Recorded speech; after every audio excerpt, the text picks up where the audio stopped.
Βρισκόμαστε στην περιοχή κοντά στο κατεχόμενο χωριό Πέτρα.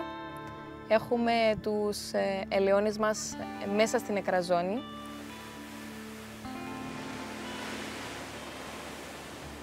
Μετά από τον πόλεμο για 50 χρόνια περίπου, ήταν απαγορευμένη οποιαδήποτε γεωργική δραστηριότητα για θέματα ασφάλειας και επομένως 50 χρόνια μετά, όταν έδωσαν άδεια ουσιαστικά τα Ηνωμένα Έθνη να μπορεί ο κόσμος να ασκήσει οποιαδήποτε δραστηριότητα στην νεκραζόνη, πήραμε και εμείς άδεια, ούτως ώστε να μπορούμε να καλλιεργήσουμε τα χτήματα μέσα στην νεκραζόνη.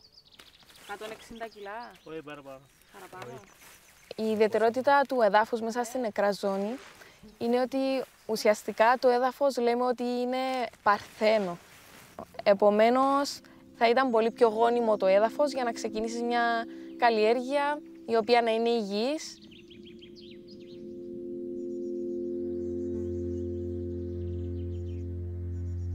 Βρισκόμαστε σε μια πολύ ιδιαίτερη περιοχή, η οποία έχει αναδείξει το ελαιόλαδο με την υψηλότερη περιεκτικότητα σε φαινόλες που έχει καταγραφεί ποτέ στην παγκόσμια βιβλιογραφία.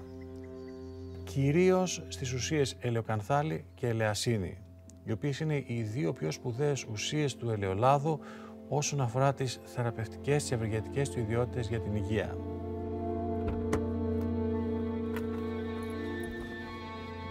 Οι φαινόλες είναι μεν κάτι χρήσιμο για την ανθρώπινη υγεία, αλλά το δέντρο της ελιάς στην πραγματικότητα της παράγει για να ανταπεξέλθει στους κινδύνους τους οποίους αντιμετωπίζει το ίδιο.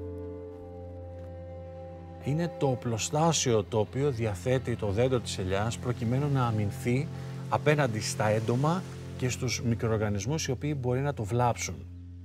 Οι ουσίες αυτές γεννιούνται μόνο τη στιγμή που ο καρπός υφίσταται μία βλάβη και γεννιούνται για να προστατέψουν τον καρπό.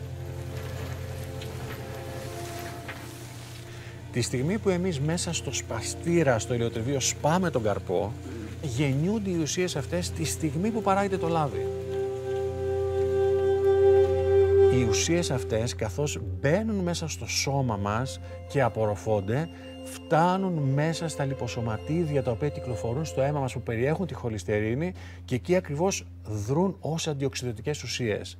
Και έτσι προστατεύουν την χολυστερίνη να μην οξυδώνεται και άρα να μην επικάθεται στα τυχώματα των αγγείων μας. Τότε έχουμε μία προστασία του καρδιαγγειακού συστήματος. Yo estoy en contra de hablar de superalimentos. Eso es comercial. Pero si hubiese algún superalimento sería el aceite de oliva.